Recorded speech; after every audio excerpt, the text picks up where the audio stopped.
അതിവേഗത്തിൽ ചീറിപ്പാഞ്ഞ് മത്സരയോട്ടം നടത്തുന്ന സ്വകാര്യ ബസ്സുകൾ നടുറോട്ടിൽ ചോര പൊടിക്കുകയാണ്.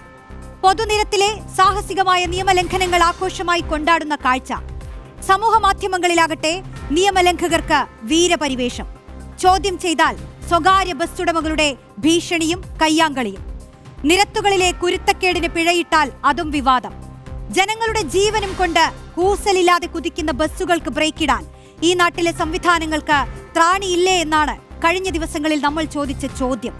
ആ ചോദ്യത്തിന് മറുപടിയായി സംസ്ഥാന ഗതാഗത വകുപ്പ് മന്ത്രിയുടെ ഇടപെടലുണ്ടായിരിക്കുന്നു. തെറ്റ് തിരുത്താതെ, പിഴയടയ്ക്കാതെ പിന്നെയും പിന്നെയും പറക്കുന്ന ചീറ്റപ്പുലികളെ പൂട്ടാൻ ഇറങ്ങി തിരിച്ചിരിക്കുകയാണ് ഗതാഗത വകുപ്പ്. നിയമലംഘനങ്ങൾ നടത്തിയാലും പിഴയടയ്ക്കേണ്ടെന്ന മനോഭാവം തിരുത്തിയില്ലെങ്കിൽ നടപടി ഉറപ്പെന്ന് പറയുകയാണ് KB ഗണേഷ് കുമാർ.